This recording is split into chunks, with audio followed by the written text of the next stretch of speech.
Друзья, всем привет! Рад быть снова в строю.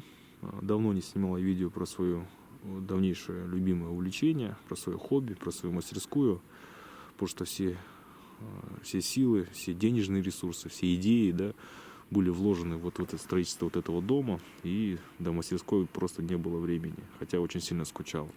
Но сейчас возобновляю, да, я все это дело, и буду уже снимать полноценное видео, да, про свою деятельность, буду прям снимать, как я все это делаю. Сейчас я вам покажу свою новую мастерскую, то есть это будет такой первый этап самый, начальный этап. Сейчас вот только въезжаюсь, расставляю станки, и я вам сейчас покажу, как сейчас, и потом в дальнейшем буду снимать видео, как потихоньку буду оборудовать эту мастерскую. Наверное, будет довольно такой интересный проект, кому-то будет это интересно. Сейчас моя мастерская будет находиться в цокольном этаже моего дома. Это очень удобно. Я как бы изначально планировал это, потому что это мое, как говорится, хобби, да. Это не мой основной заработок.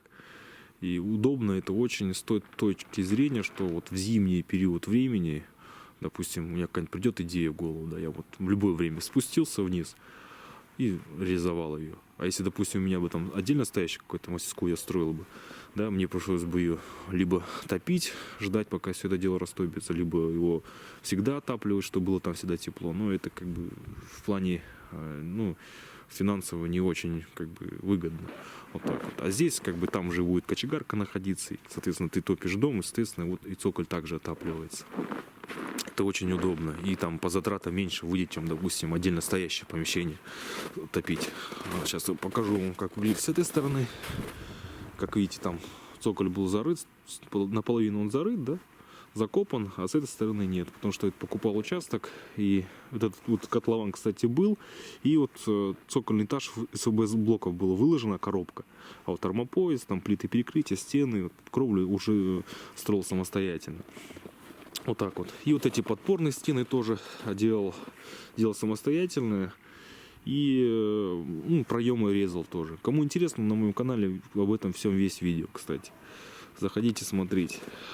Вот эти стены я сделал такие специально длинные, да, чтобы вот у меня здесь будет ворота, въезд. И он такой будет очень плавненький, не крутой. Потому что у многих соседей они такие крутые въезды, экономят место, допустим, и, соответственно, ну, как бы очень крутой, неудобно. Я вот его сделал плавно, не пожалел места. Давайте зайдем вовнутрь, покажу вам, расскажу, как все это выглядит. Так вот изнутри выглядит мое детище. Пока не обращайте внимания на такой беспорядок, хаос, потому что это вот начальный этап. Сейчас только заехал, сейчас уже буду расставлять станки потихоньку. Давайте поговорим о размерах, потом уже поговорим о станках, там как распределять буду, о планах на будущее. Ну и вот, длина данной комнаты 9 метров, ширина 6 метров, высота потолков 3 метра. Есть еще вторая комната,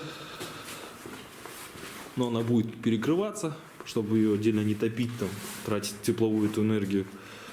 Здесь в дальнейшем, конечно, планируется, будет, когда дом уже обустрою, все сделаю, здесь будет кочегарка, и все коммуникации, которые для дома, они будут находиться здесь.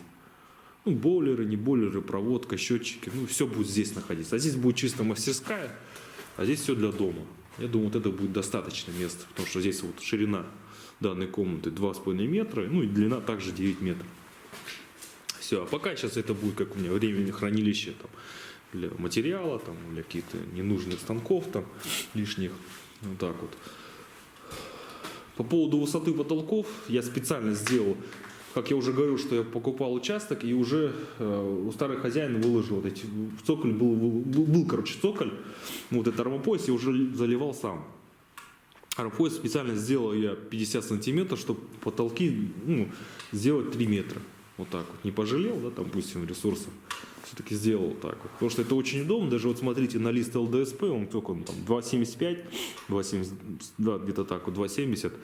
И он даже вот стоит, и прям, ну, его очень удобно перемещать длину. Ну, реально, ничего не цепляется, это очень классно.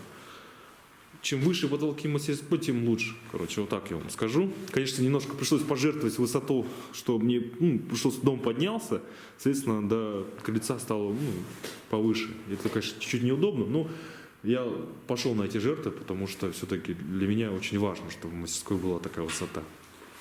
Ну и вот, по поводу еще пола. Как видите, здесь старый хозяин тоже залил здесь полы бетоном, раствором. И он, как мне сказал, что он вообще не пожалел сюда. Здесь очень большой слой бетона, потому что он был тесно связан со стройкой, он сам крановщик, и у него знакомых много, да, мне кажется, это все залито было просто по дешевке, да, там, и при этом, ну, не экономил, да, и, соответственно, сколько было, столько и залил, и, говорит, марка очень хорошая тоже была. Почему, ну, я ему поверил, потому что все-таки вот это сооружение под открытым небом стояло 8 лет, этот участок стоял 8 лет. И я его еще купил, ну, еще я там года 2 пока что-то делал, пока вот не закрыл плитами перекрытие. И вот это все дело, кстати, открытое стояло и под дождем, и под снегом, и под солнцем, и там вообще по всем этим. И вот только вот здесь, видите, где вот скопления лужи были, что, ну, вода стекала сюда.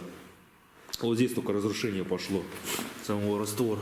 За там 8-9 лет, там, грубо говоря, я думаю, это незначительное что могло произойти. Я думал, намного хуже, потому что когда я здесь убирался, здесь был такой слой просто грязи, там мох там какой-то рос, я не знаю. Ну, я просто ожидал худшее. Я думал, здесь вообще просто полов нет, там просто все уже настолько, думал, в таком состоянии весь пол. Ну ничего, смотрите, даже вот местами, в принципе, оно относительно нормальные полы. Что вот здесь просто подлить потом. Ну вот это, конечно, смущает, то, что бетонные полы, вот, что они, ну это лучше, чем земля была бы тут, знаете, там гравий какой-то. Просто убираться неудобно, вот эта пыль бетонная, как бы, ну, ее сколько не подметаю, здесь всегда будет пыльно.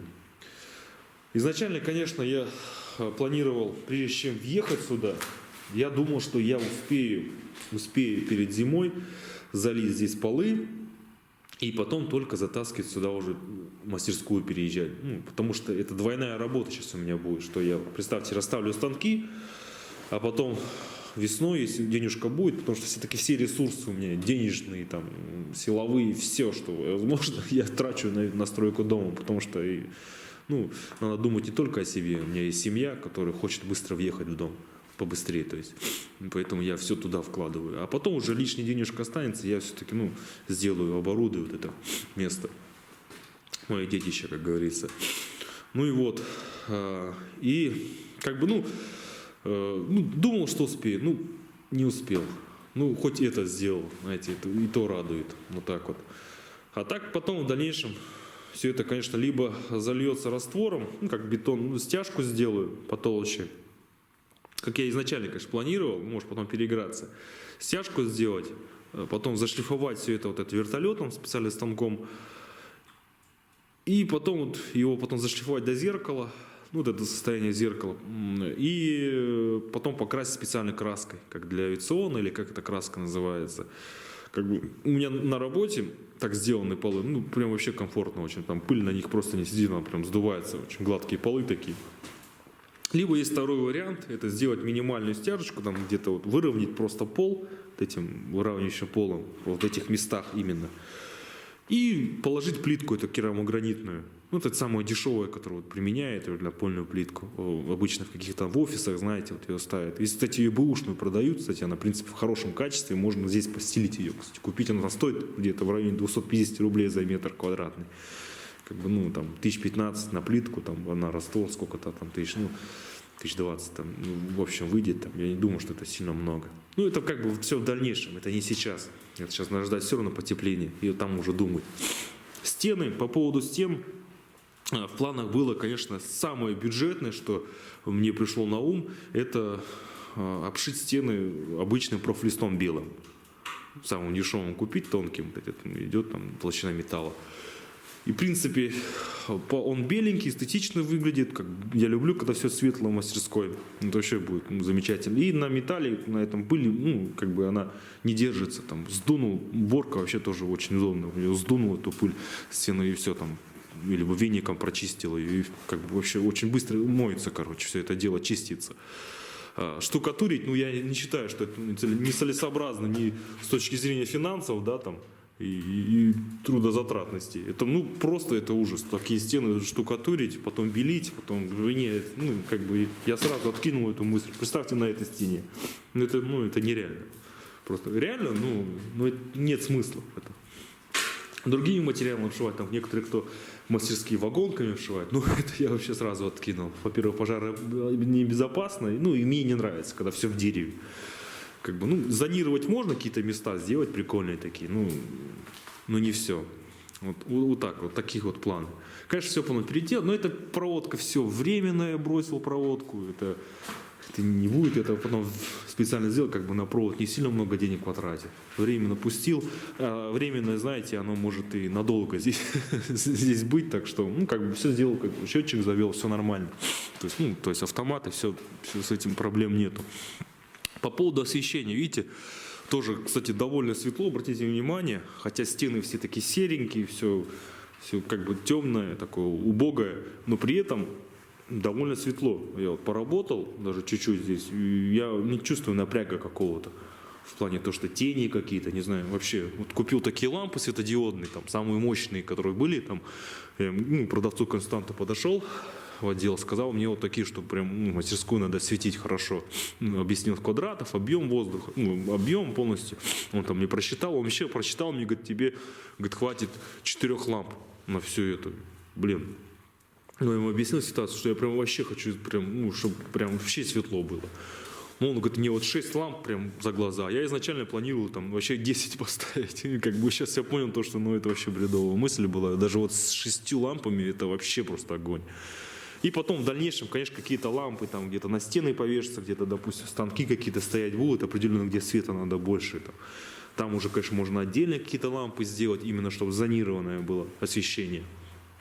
Это в дальнейшем. И представьте, если стены обошьются белым, в полы светленькие будет. Потолок, кстати, обратите тоже, видите, вот я специально покупал новые плиты перекрытия, ложил сюда. Не стал бы ушные брать, потому что они в очень убогом состоянии были. А здесь вот новенькие, их вот немножко здесь, видите, разводы от воды, потому что все-таки это все дело стояло, там дождь шел, не дождь, ее год простояла она. И вот такие какие разводы есть. Почистится потом, когда уже с домом все решу, уже все там стяжки, не стяжки дома, влага эта вся выйдет с плит. Все это дело потом побелю беленьким. Ничего обшивать не надо, можешь зачеканить даже вот эти швы, стыки, шпаклевкой. И потом просто белым цветом побелить, и вообще просто огонь будет. И представьте, как тут будет светло. Плюс стены, то есть окна, дневной свет попадать будет. Я думаю, просто будет вообще просто сказка. Я даже сейчас вот нахожусь, и у меня прям, такой вот, начинает мозг работать, воображение. Я вот представляю прям, это такой кайф дополнительный приносит, что вот как сейчас, да, и как вот будет. И вот снимаю это видео, потом через год, через 2 посмотрю, и просто, опять заново эти эмоции вернутся. Чем классно, когда снимаешь такие видео. Возвращаешь себя в то время. Короче, вот так. Еще забыл рассказать про оконные проемы, про окна. Как видите, вот там у меня проем был. Я его так заложил. Потому что по проекту у меня терраса была здесь. На улице терраса, пристроена к дому. Соответственно, я окно там сделал.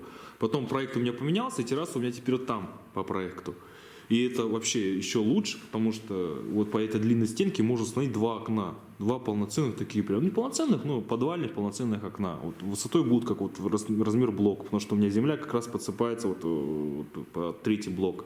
Там чуть-чуть подложить без кирпича, там как бы, не будут там на 400 где-то, может, высотой, не знаю, там, и длиной 1,20 м там, сделаю, побольше постараюсь, пошире сделать, чтобы это был вот этот дневной свет, чтобы попадал сюда в подвал, плюс это какое-то при открытии, там, проветривало, чтобы помещение, да, там, и плюс, конечно, плюс еще эта стенка находится на южной стороне. Представьте, просто, мне кажется, вообще будет прикольно. Ощущение вот этого подземелья, ощущение от подземелья уйдет просто. Вот так вот. Сейчас к печке немножко стану, потому что на улице у нас холодно. Сегодня минус 25 где-то. Такой эффект цоколя, конечно, здесь присутствует. Подвальное помещение эффект. когда на улице 25, здесь, ну, градусов, я не знаю, там 18-17. Я не измерял градусник, ну, по ощущениям так чувствуется, что намного теплее. Ну, ощущается прям теплее, точнее так сказать. Когда, конечно, на улице там плюс 1, 0, там минус 1, здесь холоднее, гораздо ощущается, прям ходишь на улицу греться. Но это все от того, что нету постоянного отопления, здесь как бы печка такая, что, ну, когда находишься здесь, тогда топишь. Она круглосутками здесь не пашет. Вот так вот. И плюс вентиляции здесь пока такой нету. В дальнейшем у меня все в проекте, все есть, что у меня будет вентиляция обязательно выходить. Полноценная, естественно, вентиляция. Плюс окна будут. И плюс в зимний период времени будет постоянное отопление. Ну что, потому что это же общее отопление будет дома. И, соответственно, весь цоколь также будет отапливаться. И обратите внимание, по грунтам у меня нет такого, что подводные грунты, там вода, там нет. Вот здесь как бы нормальные такие грунты, сухие. И вот эта стенка, вот эта полностью в земле, да, я вот ее зарыл, получается. Я сделал хорошую гидроизоляцию, все это дело утеплил, и при этом вот он эффект, что у меня вообще стены все сухие. Вот, ладно, зимнее время, да, там в весну, осень, вообще, вот, особенно весной у некоторых, как начинают воды там бежать, там таять все это, начинают стены сыреть. Вообще стены просто в круглый год сырые у меня, сухие, то есть. С этим вообще проблем нет, и мне прям это вообще просто сильно обрадовало. Прям, говорю, божественная схема, прям реально. И все. Ну, как видите, вообще все сухо. Ну, это реально, конечно, это надо весной смотреть. Ну, тем не менее, как бы, ну, я обратил на это внимание. И мне это меня вообще радует. Вот так вот. Поворотом в дальнейшем, конечно, планировал в этом году поставить, но не смог финансово, не вывез. Ну, эти обычные секционные эти ворота, дурхановские. Там я уже посчитал, там, сколько все это будет стоить. У меня проем получается 3 метра шириной, высотой 2400. Почему дурхановский, с калиткой дурхановский? Ну, потому что в планах я хочу, чтобы можно было вдруг машину можно загнать, там, ну, грубо говоря, там, может, позволяет там, помещение. Там, если стол, допустим, отодвинуть туда, можно машину загнать, если вдруг там зимой что ремонтировать надо, отремонтировать. Ну, пока гаража нету. Вот так вот. В принципе, сейчас на днях охранку поставлю, GSM, охранную сигнализацию. Как бы этот район-то у нас спокойный, ну и я такой немножко верю в карму, и как бы, ну, ничего такого не грешу вроде, и ничего, ну, береженого Бог бережет, все-таки надо такие вещи ставить, хотя инструмент там вот, мелкий такой, ручной, я все увожу родителям, там, потому что родители живут, говорю, он метров 400 от моего участка, там как бы, ну, можно сказать, по соседству, это проблем нет, что все это можно увезти, а большие, я не думаю, кто-то украдет, потому что у меня и соседи вокруг здесь живут, как бы, ну, у меня плюс это стоит там на улице, фонарь там, ну, как бы все это у меня это, и здесь с этим проблем нету. Как бы все блюдят, все это видно, и у меня там тоже стоит, сейчас на днях это все поставлю, и вообще себя обезопашу, можно вообще инструмент оставлять тут полностью. Вот такие вот, ребята, дела. Вот такое вот получилось видео.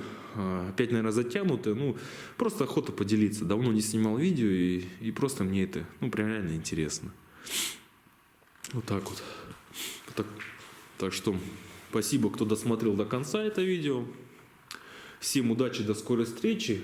И по возможности, конечно, я не буду обещать, но по возможности я буду стараться снимать какие-то этапы, потому что я очень много не снимаю, прям очень. Я просто сейчас смотрю в Ютубе, там ребята, кто снимает постоянно все, вот реально каждый этап, это реально прикольно, это очень много времени тратится, сил, но тем не менее есть кто снимает эти этапы, это очень прикольно. Я как-то это все, знаете, это сглаживаю, что говорю, да, зачем снимать, это же есть уже, ну, все-таки, ну, надо стараться все-таки заставлять себя и не смотреть на эту критику. Тяжело эту критику воспринимать, там некоторые критикуют. Ну, не знаю, ребята. Вот так вот. Всем спасибо, всем удачи, до скорой встречи.